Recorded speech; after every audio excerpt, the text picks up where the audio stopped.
კიდევ ერთხელ მოგესალმებით ჩემო მსვენელებო და მეგობრებო. დღეს პატარა ვიდეოებს ვდებ, რადგან თემები ძალიან საინტერესოა და მინდა კიდევ ერთი თემა შემოგთავაზოთ პანდორა რევიზიონის. თუ რას ფიქრობს ის წყლის სულებზე და სინამდვილეში რას წარმოადგენენ წყლის სულები. თიწუთით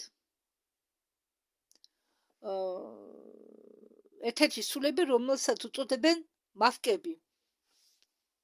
მავკები არისო წყლის სულები და რას ნიშნავსო?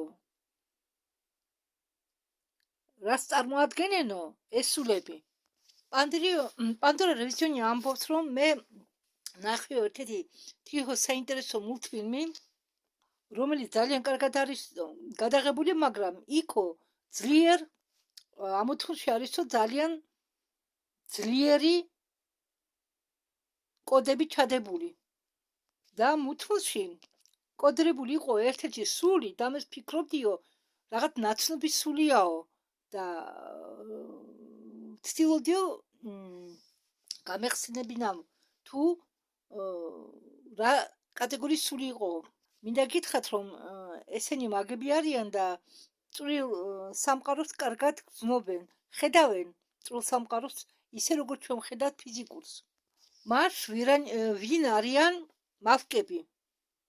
მავკები არიან ჩვილი ბავშვების სულები, არიან დამრჩალი გოგონების სულები, ახალგაზრდა გოგონების ქალწული გოგონების სულები. არა, ისინი არ არიან ქალთეზები, ანუ რუსალკები. ეს არის, ესე იგი, დამრჩალი ადამიანების სული, ძალიან ბოროტი სულები.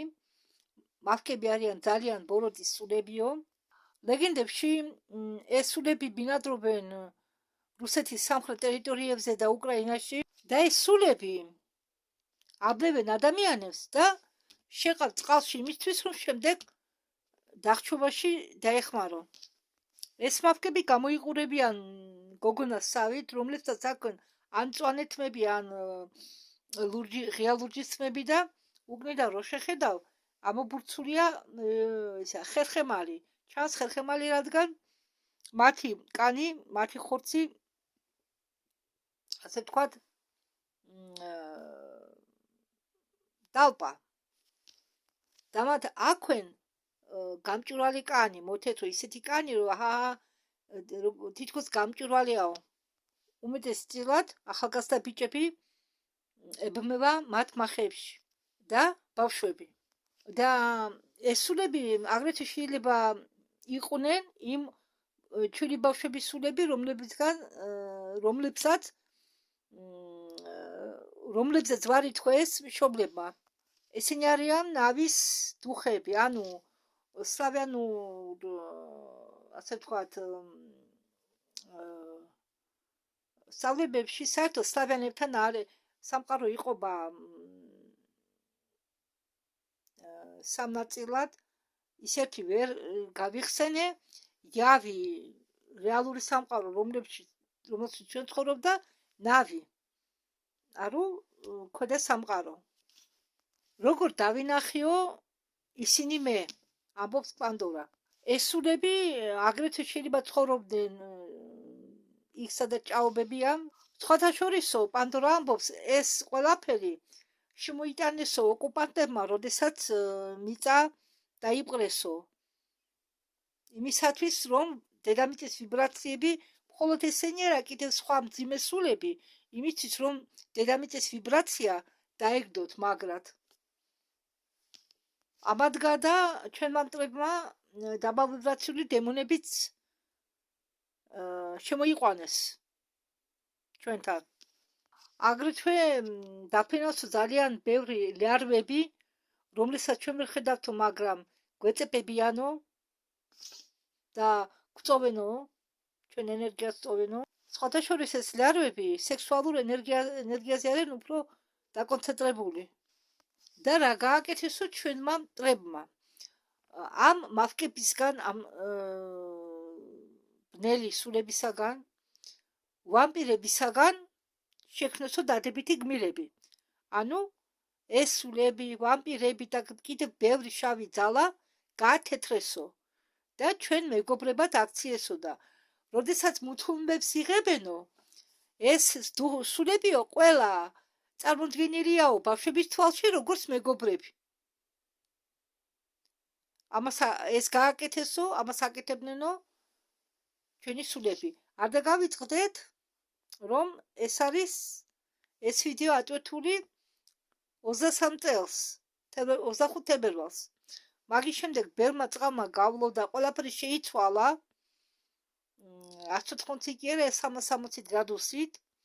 ხო და მაგრამ მაინც ინფორმაცია ძალიან აგრეთვე ალამაზებენ ამ სულებს მუთლმებში, რომ ბავშვებმა კარგად უყურონ და არ შეეშინდეთ. მათ შორის არის დემონი ხაგი-ვაგი. ეს დემონიც გალამაზებულ ფორმაშია წარდგენილი მუთლმშიო და გამოიყვანესო ეს დემონი ხაგი-ვაგი მეგობრად, ბავშვების მეგობრად. რადგან ჩვენ სამყაროში მოდიან კრისტალური ბავშვები, გაცნობიერებული ბავშვები, მათ თუდად ეს ამ ბავშვებს ტვინი აურიოთ და გზიდან ააცდინონ და მათგან კაჩონ ვიბრაციები. ბიბლიაში რომ ნახსენები 154,000 ადამიანი და თავის დროზე იეჰოვას მოწმეები ლაპარაკობდნენ, რომ ამ 154,000 შორის შედიან ისინი, იეჰოვას მოწმეები. სინამდვილეში მასე არა. არა, ახლა ვინმე იეჰოვას მოწმე რომ მოусმინოს ჩემ ვიდეოს ახალ დღევანდელს და ან მათი მომხრე იტყვის რომ მე ვინმეს გადავიკიდე, არა. ეს 154,000 სული ადამიანი წარმოდგენილი არიან უბრალოდ ამ 154,000-ში არ შედიან არცეთი რელიგიის და მწავსის ადამიანები. ეს 154,000 არიან სინათლის მეომრების წარმომადგენლები. აქედან ნაწილი დედამიწაზეა გასახიერებული, როდესაც თავის ამოცანას ასრულებენ, ანაცვლებენ ერთმანეთს, მიდიან შემდეგი პარტია შემოდის და ამ დაბადებულ ბავშვებშიც არიან ამ სინათლის მეომრები, ამ სინათლის მეომრების წარმომადგენლები. ამიტომ ნუ დაიჯერებთ, რომ 154,000-ში შედის რომელიმე წავსის ან რელიგიის წარმომადგენელი, თუ მან კარგად იცხოვრა, უცოდებლად იცხოვრა. არა, ხომ ბიბლია ბევრ ამას არ ხსნის, რადგან ბიბლიიდან ამოღებულია ბევრი რამ. ბიბლია გადაკეთებულია. ბიბლია რა არის? ეს არის წიგნების კრებული, რომელიც დაიწერა სხვადასხვა დროს, სხვადასხვა ეპოქაში, სხვადასხვა ენაზე. და უყურეთ ახლა თქვენ, მე ხა შედარება მინდა გავაკეთო, მაგრამ ნუ გამებრაზებიან ისინი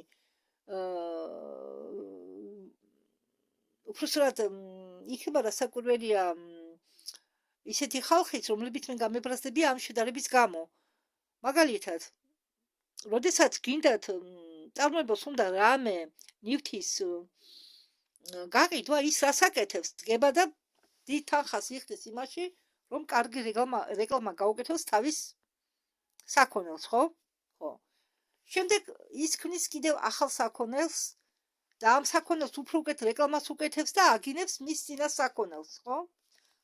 როგორც ფარმაცევტულ კომპანიებში უშვებენ ჯერ ერთ წამალს, აქებენ, ადიდებენ, მრავალი წელი ახმარებენ ადამიანებს აპატიეთ ამ წამალს, შემდეგი რეკლამა ახალი წამალს გაუკეთონ, რამე ახალ პრეპარატს რეკლამა, აგინებენ ძველ წამალს, რომ ხალხი გადავიდეს ახალ პრეპარატზე და მასშურად მიიღონ ეს პრეპარატი.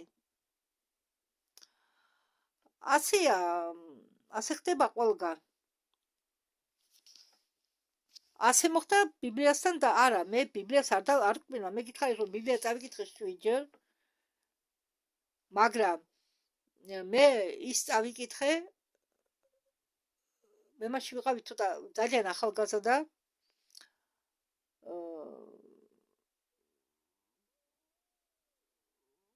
მაგრამ ახლა ამ ჩემი ასაკიდან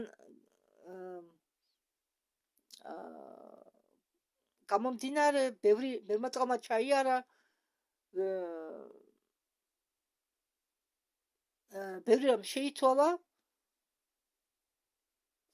და მე ბიბლიას ვუყურებ უკვე სხვაგვარად, სხვანაირად. ხო, ბევრი წელია ბიბლიაში არ ჩამიხედია, მაგრამ ახლა რომ გამოთვება, კიდევ ამბობ რომ ტახტში მიდენა ტანსაცმელები ლებიდეს ზევით ვაწევარ და მინდა ეს ყველაფერი გავამჩირო და ამინდი ხელს არ მიწყობს. და აუცილებლად ამოვიტან ბიბლიას და იმისთვის რომ უკვე სხვაგვარად შევხედო ამ საკითხს, ფაქტები შევადარო თუ რა გადაკეთებული განახოთ და საერთოდ რაც გამოცხადებაში წერია მაგით მინდა შევისწავლო უკვე ჩემი დროიდან, ჩემი დროის განმსახედიდან და დავაკავშირო თუ რამე არის დასაკავშირებელი და წამდე ესე იგი როგორ გითხრათ უარყო ის რაც უნდა უარყო და მე ალბათ პანდორა რევიზიონის ამ ვიდეოს ბოლომდე არ მივიყვან, იმიტომ რომ ვიცი მეახლოებით რისი თქვა უნდა მაგას. პანდორა ამბობს რომ მშობლებო ფრთხილად იყავითო მუთუნებთან დაკავშირებით. ნუ მიცემთო თქვენ შვილებს უყურონო მუთუნებს, იმიტომ რომ მუთუნები ძალიან დიდ საფრთხეს წარმოადგენენო ბავშვებისთვის. ყოველი ადრინდელი გამოშვებული მუთფილმი, კინოები, ფანტასტიკური კინოები კი რაღაც ნაწილს სიმართლეს გვაჩვენებენ, მაგრამ შემდეგ კოდებს ადებენ ყველაფერს. ის ბიბლიაც კი, რომელიც იყიდება, მაგ ბიბლიებზეც კი არის კოდები დადებული. კოდებს ადებენ ყველაფერს. ადრე არ იყო ინტერნეტი. ადრე იყო ხოლო ტელევიზორი, ხო? და მე ერთ-ერთ გაზეთში არ მახსოვს ჟურნალში წავიკითხე წავაწყდე ასეთ სტატიას, რომ თითქოს და ოსტანკინო დახმარებით ახდენს ამ ლურჯი ეკრანის მეშვეობით მოსკოველების კოდირებას. ანუ ზეგავლენა აქვს მაყურებლებზე, ვინც მათ უყურებთ. მაშინ სად იყო ბევრი არხი, მაშინ იყო ერთი არხი. შემდეგ უკვე არხები გაამრავლეს. მაინც არ იყო ბევრი, საცხა 2-3 არხი იყო და რესპუბლიკებს ჰქონდათ თავისი ტელევიზიები. ტელევიზიის ანთები. შემდეგ მოგვიანებით რესპუბლიკებშიც გაჩნდა ეს სატელევიზიო ანთები. და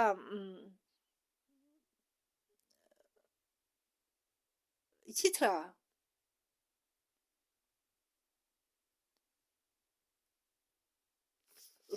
როდესაც რამე დაბალ ვიბრაციული მოქმედებს ჩემზე, აი მაგალითად ხანდახან მე შევდივარ შორტებში, მოკლე ვიდეოებში. არა, ბევრი რამეს მე იქ ვლოკავ, რაც არ მომწონს, მაგრამ ხო ფურცლი, დიდი ხანი მე იქ არ ვზივარ, მაგრამ ის პერიოდი რაც ზივარ, თითქოს და დავიხალიო, კი არ დავიხალი, უკვე აქ გულის რება მეწყება.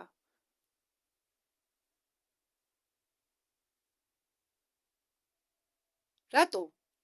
იქ არაფერი საინტერესო ინფორმაცია არა, მაგრამ იქ ანახან ცხოველების მოქცევას ვუყურებ, რაღაც მოკლე ინფორმაციებია. მაგრამ ის უკვე არ მაინტერესებს, მე გულს ვერ უდევ. და ვცდილობ გადაფურცლო ეს. და ამას მიაქვს მაინც რაღაც წილით ჩემი ენერგია, ხო? მე ბოლომდე ახლა ხანდახან ამ გოგოების ვიდეოებსაც ვერ უსმენ. ხომ დაიწყება, მე უკვე ზოგჯერ ხომ გეუბნებით ყავენ კლიენტები, რომლებსაც წმინდავენ, ახსენებენ წარსულში შედიან მათთან ერთად და ახსენებენ რაღაცებს ასწორებენ. მე ხანდახან ბოლომდე მაგათაც ვერ უსმენ. თუ ვიცი რომ უკვე დამთავრდა ის მასალა, რაც ჩემთვის იყო მნიშვნელოვანი, მე მაგზნობიებს ჩემი სხეული, ჩემი სული რომ შემდგომში შეგიძლია ბოლომდე არ უყურო ამას. მაგრამ თუ რამე საინტერესოა, მე ყურადღებით ვუსმენ. და თან, თუ რამე საინტერესოა, მე ვწოვებ ამ ვიდეოს, ამ ინფორმაციას დავუსვენ იმ დროს, როდესაც ან ჭამ, ან ვსოვ, ან ამას ვაკეთებ და ყურში ნაუშნიკები მაქვს, ყურსაცმელები მაქვს და საერთოდ მე არ შემიძლია სპეციალურად დავშტე და მხოლოდ ასე ხელდაკრეფილი ვუსმინო. მე რაღაცას უნდა ვაკეთებდე და ამ საქმიანობის დროს შემიძლია მოვუსმინო. ხომ გეუბნებით, ისე მე არ შემიძლია სპეციალურად დავუშვე ინფორმაციას. ან წამოწოლილი ვარ ვისვენებ, მოვუსვენ, ან კიდევ რაღაცა სხვა.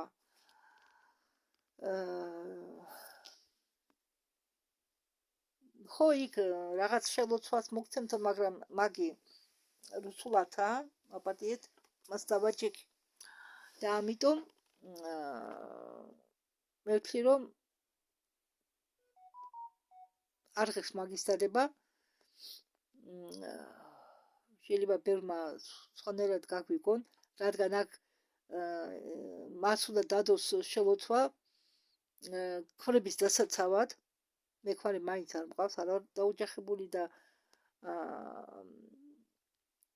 ეს ვინც რუსული იცის, იმან შეიძლება დაიმახსოვროს, თქვენ მაინც რა გინდათ, თუ თქვენი ქმები ღალატობენ და ან ამხანაგები ცდილობენ ქვები წაგართვან, მაგის შელოცვა და დავანებოთ მაგას თავი.